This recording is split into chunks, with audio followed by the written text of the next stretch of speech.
Travel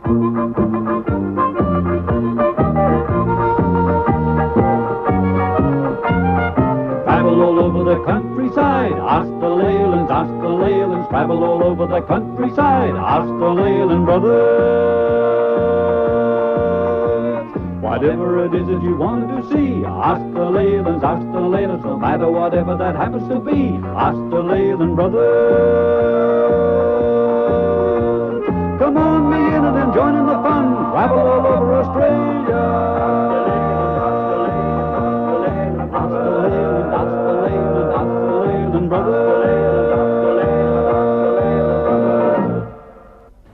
Our first story in Ask the Leyland Brothers today comes from Roleystone, over here in Perth, where we have a look at a couple who paint and decorate eggs. And then we have a look at the vanishing lifestyle of the drover out here at Mungindi, New South Wales. And then in Queensland at Warwick, we join up with Ashton's Circus and take a look behind the scenes at how the Ashtons train for trapeze work.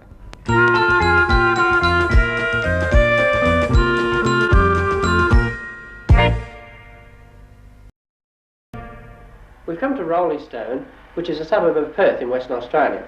We've come here to answer a request from Jason Edgelow of Kalanga, Queensland. There's two people he'd like to meet who have a very unusual hobby. I'll just read Jason's letter. My name is Jason Edgelow. I'm 6 years old. My mother brought my grandmother a hand-painted goose egg for her birthday. The lady's name is Mrs. Sonia Bosworth of 11 Palm Road, Roleystone, Western Australia. I would like you to show us how she paints them. There are duck, goose and emu eggs. All are hand-painted and decorated. Thank you. Yours sincerely, Jason.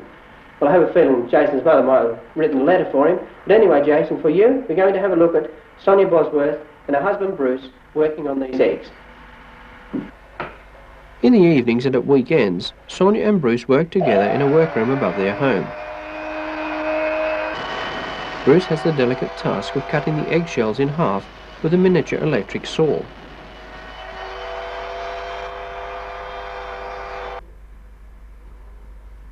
He then glues a tiny hinge on the pieces so they can be opened and closed.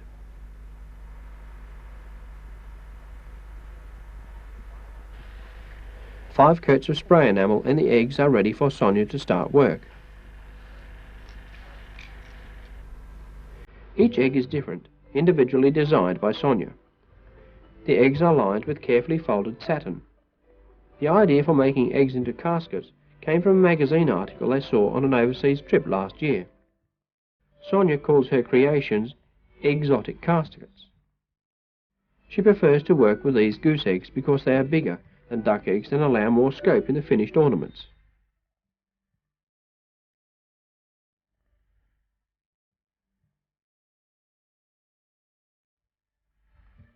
Painting the egg is Sonia's favourite part. She has done delicate china painting as a hobby for 15 years before starting to work on eggs.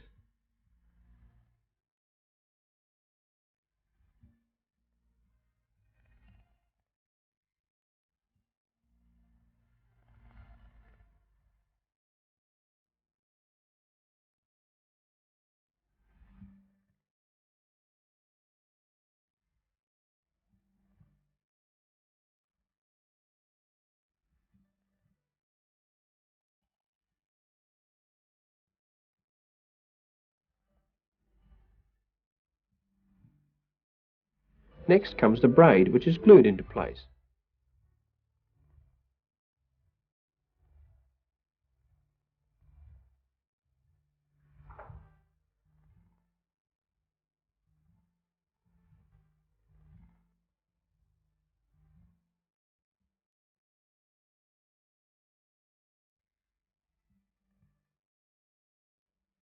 Finished eggs are mounted on suitable stands before they go on exhibition at charity shows or are sold.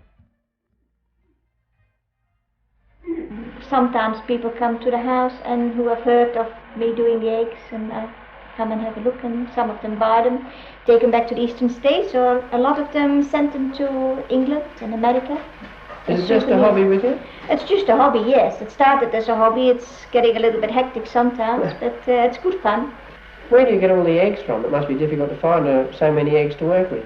It was very difficult in the beginning because there are not many geese about, and we asked people around and we got one or two, and in the end we put an advertisement in the paper, and everybody sort of rang me up, or told they had 1 or 2 geese eggs, and then one breeder, goose breeder, asked me if I would be willing to take the eggs after he had them in incubator for a fortnight. And if they weren't fertile, he didn't want them anymore, and I could have them. So we said yes, we were game. So we got his infertile eggs out of the incubator and had to blow them and clean them, and which was a messy, awful job, isn't it? Yes. Who blows the eggs? I do, actually. First of all, I used to do the whole of each end with a penknife before I got a machine, borrowed a dentist drill, and put a hole in with a dent at each end. Then I got the vacuum cleaner and reversed the vacuum cleaner and blew the yolk into a bucket. Every 40 geese eggs is 4 gallons of yolk. Oh, dear. And they're on the nose, I suppose. Yeah, some were right off, so it's not a nice job, I can assure you. There's no smell left now, though. No, we wash them and clean them, disinfect them, and make sure there's no smell before we start on them and dry them out. What sort of eggs do you use, mainly? Mainly, I like to work mainly on the goose eggs because they're bigger, but the duck eggs are very challenging, and when they're finished they sort of look rather nice, like a miniature. But you can get more on a goose egg, and of course you can get more on an emu egg. An emu egg is the nicest to work on. It's not so fragile, easier to line, with your fingers inside it, and bigger to paint on, but they're very hard to get. Sonia shows us some of their more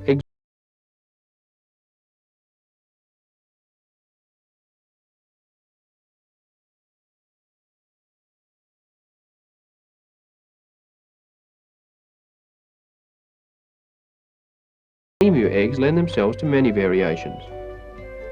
If you wish to buy an egg, they range in price from $12 for duck eggs to $50 for an emu exotic casket.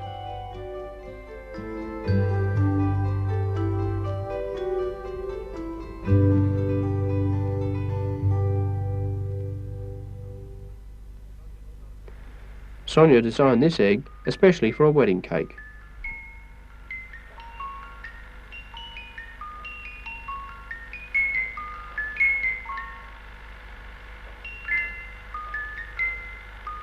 Our thanks to Jason Edgelow for asking us to show Sonia and Bruce Bosworth's hobby.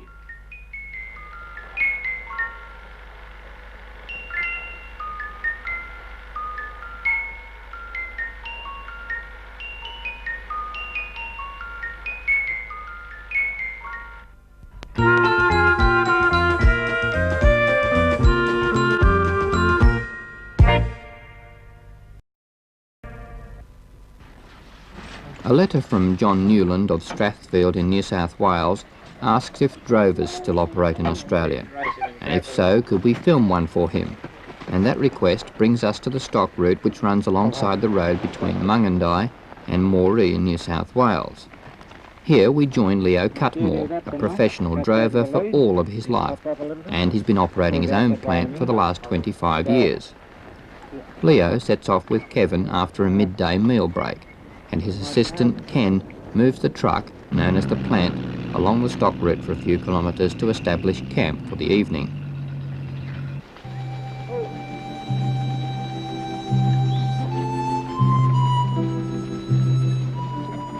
Sometimes droving a mob of sheep or cattle can take months, and to do this kind of job you have to almost be born in the saddle. The stock travel on designated areas alongside the roadway known as stock routes. These regions are controlled by the Pastures Protection Boards, and the board is responsible for providing watering points along the route.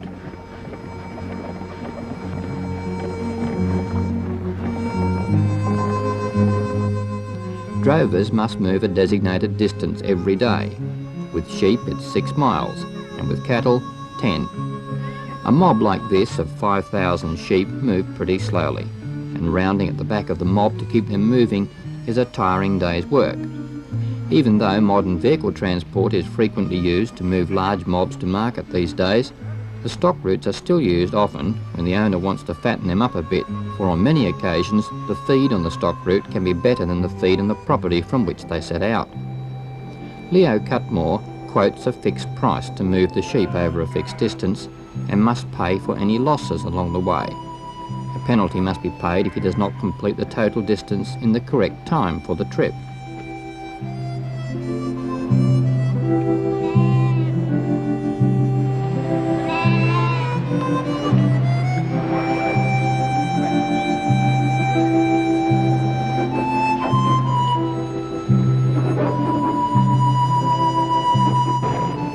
In the afternoon, the plant is pulled off the road into a suitable area for a camp.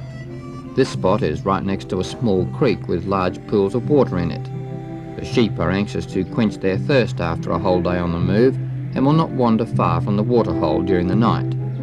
At many locations, Leo and his assistants must run a portable netting fence around the mob to keep them from straying.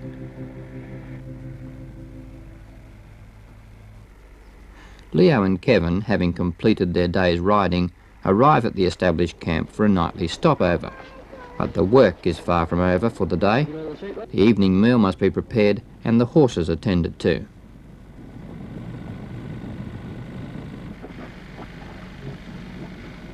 We're going to look out, pretty well out. Take it with the boss.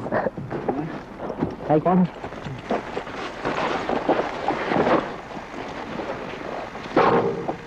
Right now. Huh? I'll wash this mare's back too. Yeah, you want to give her back a bit of a wash.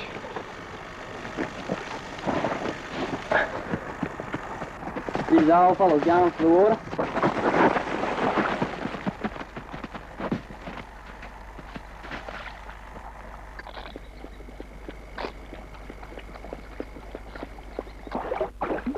After a dusty day's travel, a waterhole like this is a great place for a camp. But as Leo lamented, all too often it's a dry camp and there's only enough water for a wash in a hand bowl. God, he's a bloody old man. That feels good, doesn't it, guy? The horses are treated to oats every night, for the drover's horse is his bread and butter and must be properly cared for. Hobbles are used to restrict the horse's wanderings in the night.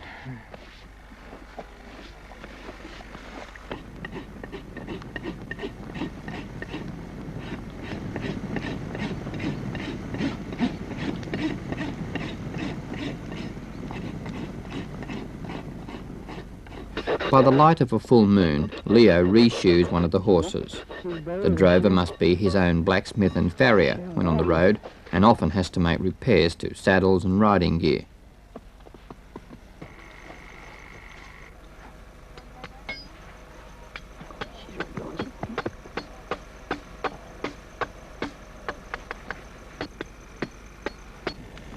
While the billy boils and the drovers fire, Leo works until the horses are comfortable with new shoes.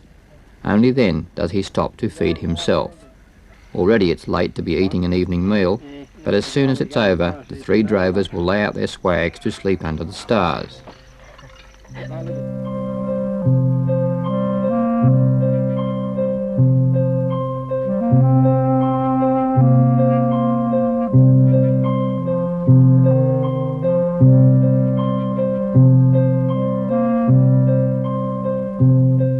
The day begins with sunrise for the drovers. In the chill of dawn light, they quickly consume a light breakfast and make ready for another day of droving the mob. Sometimes Leo must wait 6 months between droving jobs these days, but the drover has not yet vanished from the Australian scene by any means. Leo Cutmore reckons the drover's life is a hard one all right, but he wouldn't trade it for anything else. He just hopes the work stays around long enough to keep him employed for the rest of his working days.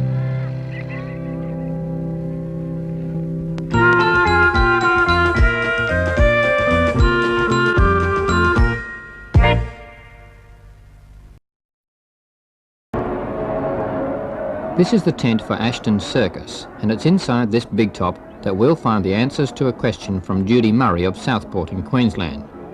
She asks, I recently saw Ashton's Circus when they came to our town, and I was impressed with the aerial acts and balancing performance of the muscle men. Could you show these on your program, and if possible, show us how these talented performers train to such perfection? Ashtons have kindly allowed us to film in their circus, and we'll first take a look at some of the performances mentioned in Miss Murray's letter. Backstage, following the big parade, the various artists wait for their entry cue. One of the most spectacular aerial acts of Ashton's circus is what's known as the dental act. Here, Jonas, a Lithuanian in his 60s, supports the entire weight of Suzanne by his teeth. Suzanne performs a beautiful aerial ballet using different fittings which can be quickly changed to attach to the special mouthpiece. This is performed without a safety net. Jonas makes all his own gear and has been performing this particular stunt with his teeth most of his life.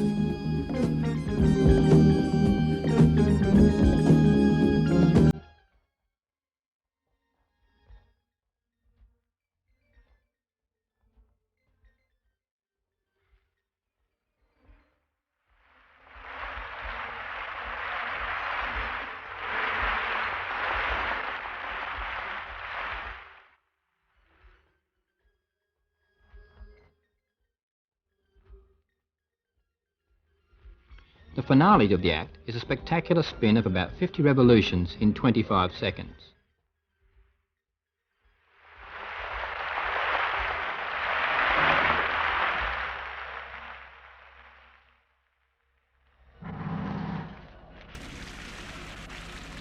As the dental act draws to a close, 3 Spanish gymnasts limber up backstage for their turn.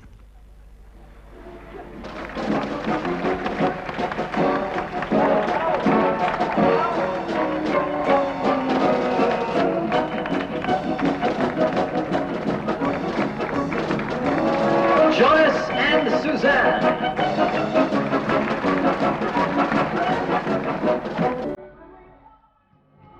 The Spanish gymnasts perform under the banner of the Olympians, a name which is quite fitting as their slow-motion display of gymnastic ability shows.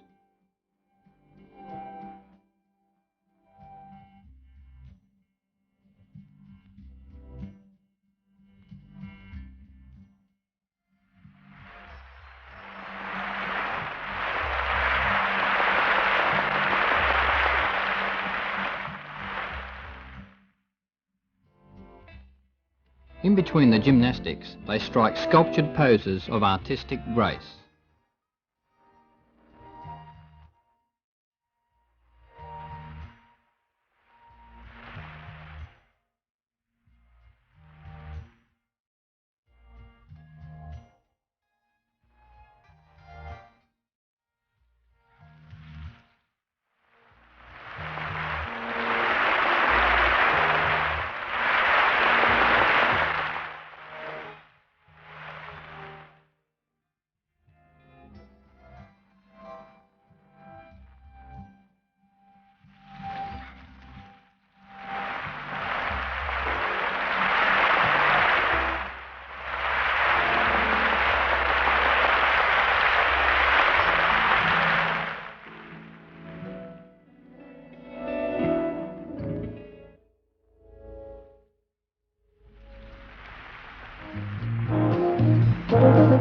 The Faligan trio perform a death-defying act high above the ground with a rotating ladder-like arrangement. This stunt requires careful movements and expert timing, and many times the girls are suspended only by the friction between their feet and the bar.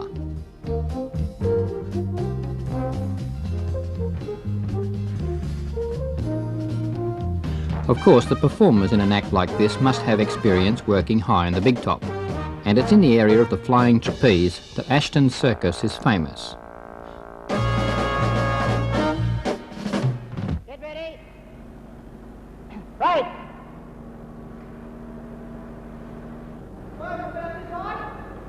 Hey. Circus people begin training early in life. Peppy Ashton is only 10 years old and is already being taught the trapeze by his father Mervyn. Lift up. Up. That's the boy. Merv Ashton supports Peppy in a training belt, and this way has taught many of the world's greatest flyers, including his wife, Nikki, who at the moment is trying to master a particularly difficult somersault. Right. Head up. Nikki must keep at it, training at every opportunity between shows to perfect the new stunt. Only when it's perfected will it be included in the show. The somersaults were good and the timing was right, except you were reaching down instead of up. Right? Hey! Nikki has suffered a bad fall earlier in her career and was told by medical experts that she would never fly again. But she confounded them all with the tireless encouragement of Mervyn, her husband. Get ready. Right.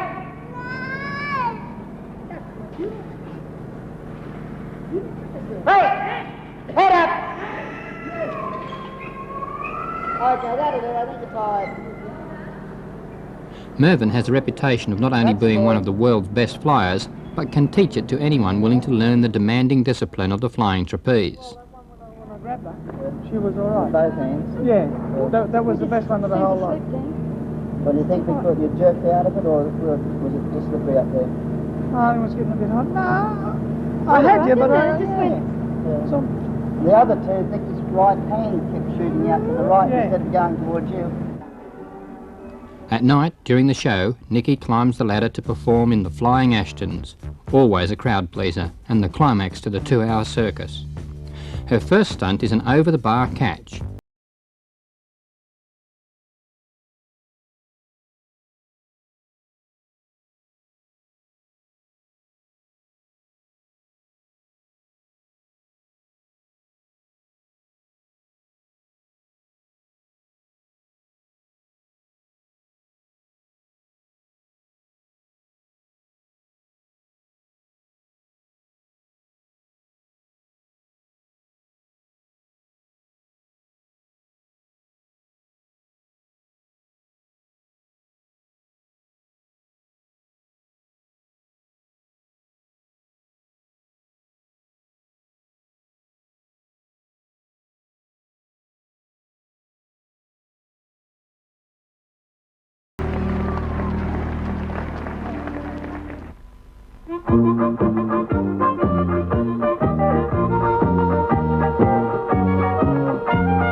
Travel all over the countryside, ask the Leylands, ask the Leylands. Travel all over the countryside, ask the Leyland brothers.